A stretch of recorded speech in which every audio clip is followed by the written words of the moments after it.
Président, et merci aux trois intervenants ce matin pour ce débat a priori très technique, mais qui en réalité est très sensible et recouvre beaucoup de réalités qui font débat au sein de notre commission. Alors moi, j'aurais souhaité peut-être plus particulièrement que Madame Lafitau puisse développer un peu l'initiative qui a été prise par les États du Sahel. Vous en avez parlé, nous en avons parlé.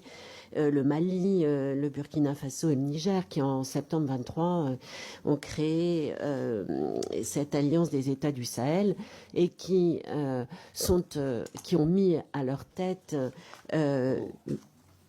une junte militaire qui manifeste je dirais, de manière très virulente, c'est vrai, un sentiment anti-français, mais nous avons déjà beaucoup discuté de ce contexte. Ils ont annoncé leur départ du CEDEAO en janvier 2024 et cette initiative impliquerait aussi le départ de l'UOMOA. Et même si les devises sont toujours imprimées à Vic-le-Comte, Monsieur le Président, mais toujours dans le Puy-de-Dôme, bon, c'est un peu anecdotique, mais quand même, je me suis toujours interrogée d'ailleurs sur la raison pour laquelle nous imprimions encore ces devises dans le Puy-de-Dôme. Bon, la tutelle de la France, c'est quand même, je dirais, considérablement, je crois qu'elle n'existe plus. Et d'ailleurs, c'est ce qui a nécessité cette loi que nous avons voté en 2020. Alors très concrètement, et ma collègue Mireille Clapeau a rappelé les propos de Stéphane Séjourné, c'est à l'Afrique de se déterminer. L'Afrique est souveraine s'agissant de cet avenir monétaire en particulier.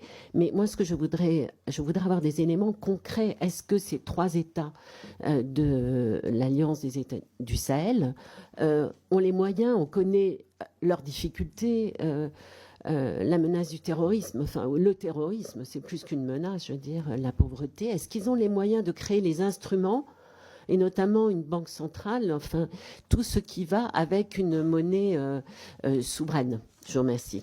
Merci Madame la députée. Madame Lafitau. Oui, je vous remercie. Donc sur les pays de l'AES, donc on parle du Mali, du Burkina Faso et du Niger. Donc en début d'année, effectivement, ils ont annoncé leur sortie des instances de la CEDEAO.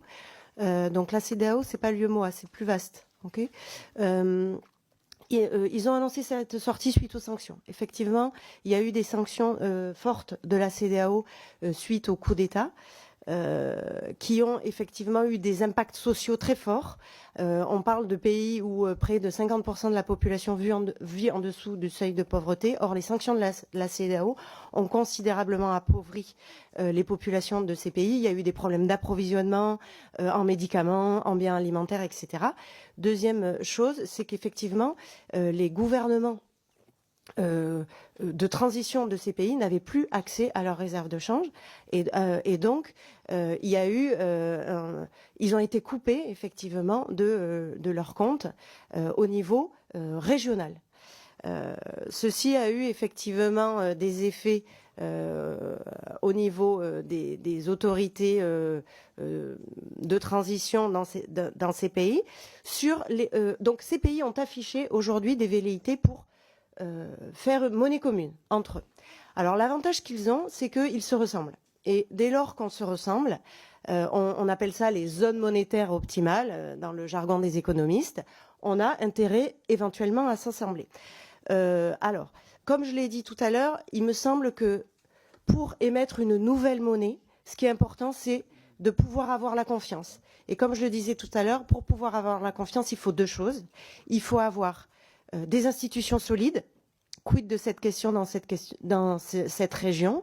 On peut quand même faire l'hypothèse que les institutions sont en ce moment fragilisées en tout cas. Deuxième question, c'est les réserves de change. Les statistiques montrent qu'en fin d'année, l'année dernière, seul le Niger avait des réserves de change en excédent. Les autres pays étaient en négatif. Et pour le Niger, c'était très réduit. Donc, si demain, ils souhaitaient émettre monnaie commune ensemble, Il y a un excellent papier qui vient de sortir au niveau de l'IRD, l'Institut de recherche et développement en France, qui montre qu'il y a énormément de risques, que c'est un choix politique, mais que économiquement, ça comporterait beaucoup de risques. Un risque de pénurie de réserves de change, un système bancaire sous pression, des effets très compliqué, comme l'a rappelé M. Cabriac, au niveau de l'intégration commerciale. Ça déstabiliserait effectivement l'intégration commerciale au sein de la région. Et puis, des problèmes au niveau des transferts des migrants, puisque aujourd'hui, ils ont des facilités au niveau régional.